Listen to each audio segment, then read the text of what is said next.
I'm here with Mike, and Mike actually lives the life that I dreamt of as a teenager because you are a comic book artist. That's right. I've been making comics since 2017, and it's a dream come true. And now you are a self published author and comic book artist. And you have one of those comic books in your hand, and it says Life on Cora.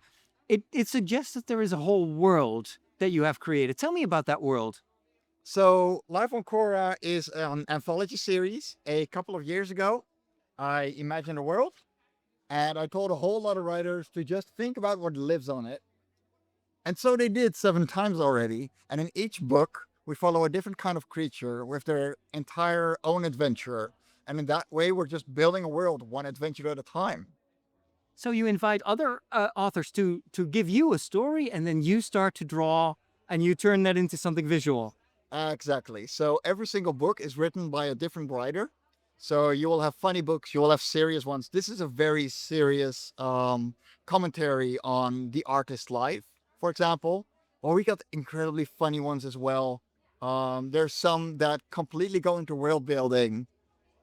It's so fun to see what my writers come up with within my sandbox. And then, of course, for them also to see what you do with their stories. What are their reactions when they see the final product? Generally, they go, "That is not how I imagined this script to go, but I'm so glad you did it." Um, for example, in the latest issue, we had a line in the script literally saying, "And then the birds attacked," which turned into me making one of the biggest and longest pages that I've ever made because I felt like drawing way too many birds. So one throwaway phrase for you is inspiration for an entire sub story. Essentially, yeah. So one panel turned into a complete page, and yeah, it just grew. Now you're a self-published author. You've been doing this for a couple of years now. How did you find an audience? How do you do that? Because so many people are trying to find readers for their stories. For a comic book artist, that seems to me even harder to do. Tell me your secret. So the biggest thing about getting an audience is getting your first book to 10 people.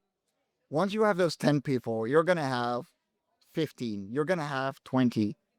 And when you get that second book, and that is the big thing with independent creation, most indies don't go, they can't count to two.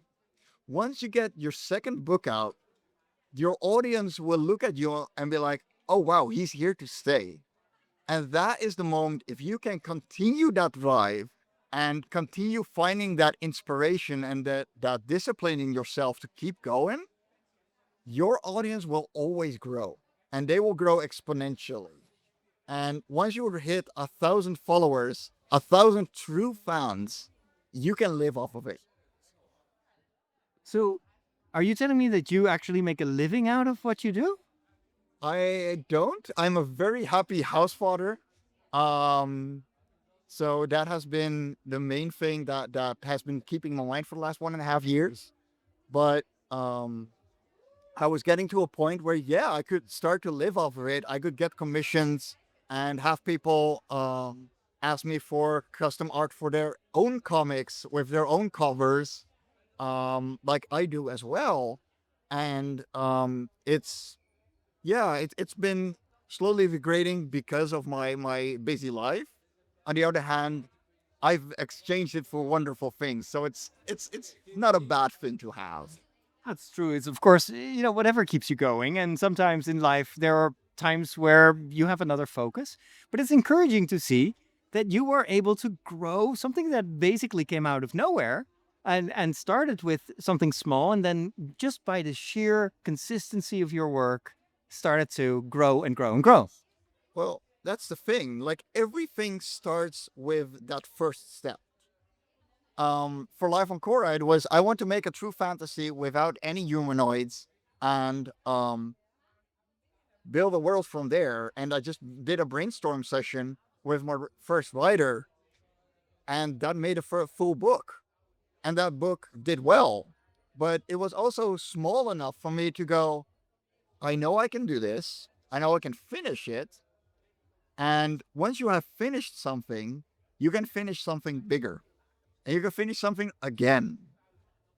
And what a lot of earlier creators start with is their big magnum opus, their big story, the thing that they've been thinking about for years. That is the hardest thing to start working on, because you're going to get better, you're going to get faster, you're going to change in your style and your quality, and then you're going to look back and you're going to be like, but I can redo that and can do it better. This is like every single one of these stories, you can see me grow as an artist. You can see my writers grow as writers, and you can see that we are building up on the previous iteration of what we did. And I am 7 years into this series, and in those 7 years, I have grown so much as a creator, and that is something that you cannot do if you don't do it. True, true. And I love that you say, don't try to just write the perfect book, but start where you are and then evolve. And what I'm thinking is also, it's not just you who is growing, but your audience grows with you. So there's also a bond that strengthens because they see you grow. 3 years ago was my first time at Castlefest, and I had a limited edition of the volume that just came out. It had like 50 copies made, very serious hardcover. I started this morning with someone coming to me going, "Hey, I got that one. What else do you have from the series?" That is 3 years ago at this point. So I was like, "I got these two new books." So they bought them and were like, "I'll see you next year." Like they come back because you created something that they can bond with. You created something that means something to them. And that, in a creative sense, is the most beautiful thing that you can have for yourself. And that has been my main drive with La Cora. And I know after this weekend, I'm going to go straight back into number 8. Because this must be very rewarding for you as an author to get that kind of feedback and to meet your readers and your fans.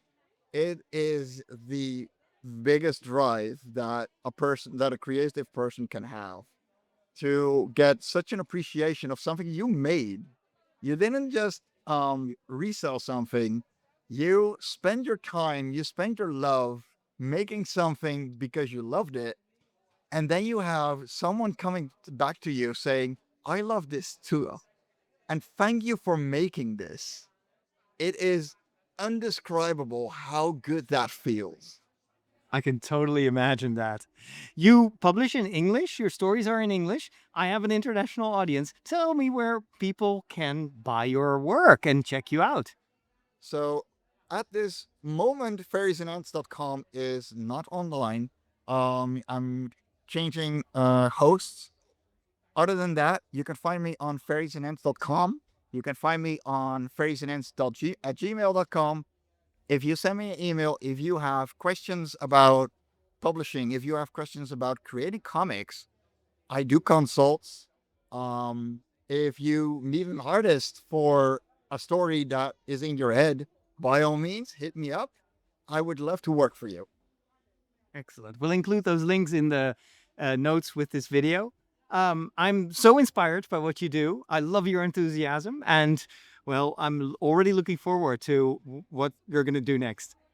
I don't know where we're going next. I actually have a project that I slowly am working on for myself.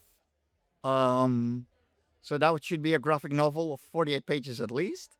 And other than that, I got plenty of scripts left for Lava Cora, so we're gonna keep going. Excellent. All the best. Thank you very much.